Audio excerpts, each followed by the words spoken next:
नमस्ते, मेरा नाम है चारू सिंह और लाइव लॉ में आपका स्वागत है। आज हम बात करेंगे इस बारे में कि अगर कोई इंसान आपको एक चेक देता है और उसे डिपॉजिट करने पे वो डिसऑनर हो जाता है, बाउंस हो जाता है, तो ऐसे में अपनी पेमेंट लेने के लिए आपको क्या कदम उठाने चाहिए।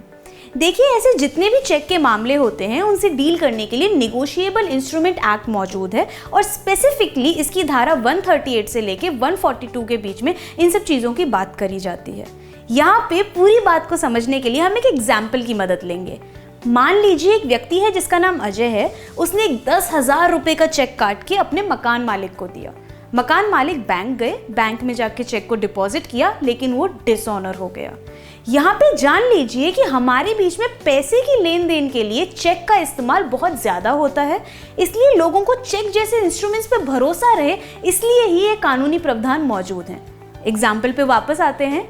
देखिए, मकान मालिक के लिए ये जानना ज़रूरी है कि चेक पे लिखी गई डेट के 3 महीने के अंदर अंदर उन्हें वो चेक डिपॉजिट कराना है।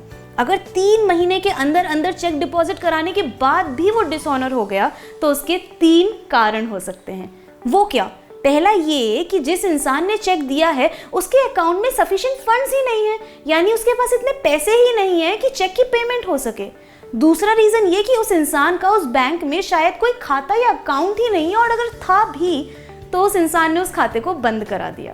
और तीसरा कारण ये हो सकता है कि उस इंसान ने अपने बैंक को ये बोल के इन्फॉर्म किया हो कि उस चेक की पेमेंट नहीं की जाए, जिसे हम स्टॉप पेमेंट के नाम से जानते हैं।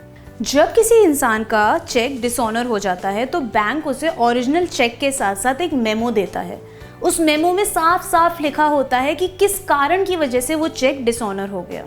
यहाँ पे इस वजह से किसी भी व्यक्ति को इनकन्वीनियंस का सामना करना पड़ सकता है, उसे तकलीफ हो सकती है, लेकिन इस पॉइंट पे कोई केस फाइल नहीं किया जा सकता।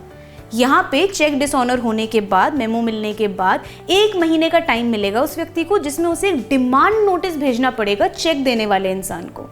उस नोटिस में ये लिखना पड़ेगा कि इस काम की वजह से, सर्विस की वजह से आपने मुझे इतने पैसे का चेक दिया, लेकिन वो डिसऑनर हो गया और अब मैं अपनी पेमेंट को डिमांड कर रहा हूँ, मुझे मेरे पैसे चाहिए।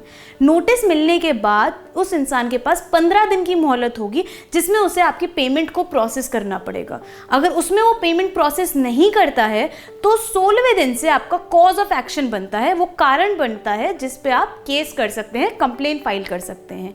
यहाँ पे ये सारे टाइम के कंसेशंस, ये सारा वक्त इसलिए दिया जाता है क्योंकि चेक देने वाले व्यक्ति को भी ये पता चले कि अगर उसने गलती से या गलतफहमी में ये कर दिया है तो वो अपनी गलती को सुधार ले और कोई केस फाइल करने की नौबत ना आए।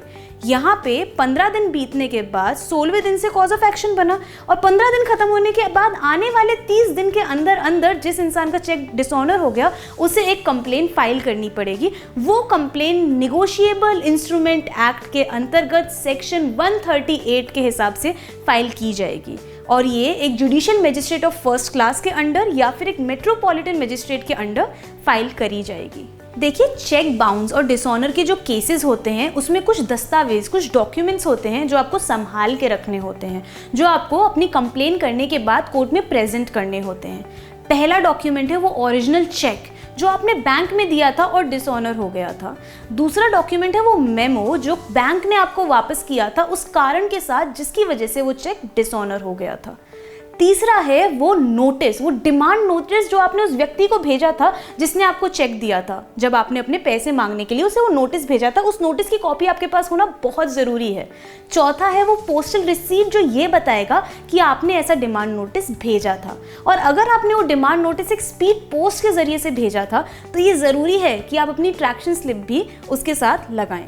इसके बाद ये जानिए कि ये जो ऑफेंस है, ये जो चेक डिसऑनर का जो अपराध है, ये क्रिमिनल ऑफेंस है जिसके लिए 2 साल की सज़ा हो सकती है, और आपको चेक अमाउंट से दुगना अमाउंट कंपेंसेशन की तरह भी भरना पड़ सकता है, या फिर ये दोनों चीज़ें करनी पड़ सकती हैं।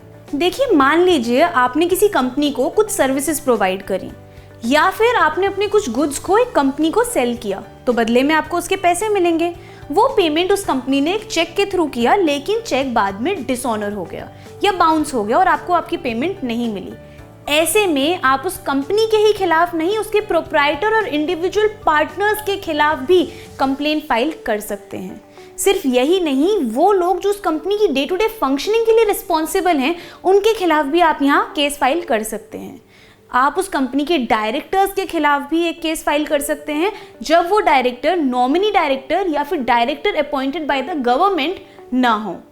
यहाँ पर ये जानिए कि निगोशिएबल इंस्ट्रूमेंट एक्ट एक बहुत ही इंपॉर्टेंट और महत्वपूर्ण कानूनी प्रावधान है। चेक डिसऑनर या चेक बाउंस जैसे मामलों में अपने पैसे को वापस पाने की उम्मीद ऐसे कानूनी प्रावधानों से बहुत बढ़ जाती है। तो याद रखें, इस वीडियो में हमने आपको जितने भी टाइम पीरियड्स बताए हैं, 1 महीने के, 15 दिन के, 3 महीने के, उन्हें ढंग से नोट करें और उनका पालन करें। जो डॉक्यूमेंट्स हमने आपको बताए उनके बारे में भी सही तरीके से इन्फॉर्म्ड रहें और उन्हें संभाल के रखें और इन चीज़ों के बारे में इन्फॉर्म्ड और क्विक डिसीजंस लें। जल्दबाजी करें लेकिन ढंग से इन्फॉर्म होके। और आगे की जानकारी के लिए बने रहिए हमारे साथ सिर्फ और सिर्फ लाइव लॉ पे। And if you like our video content, keep on following us.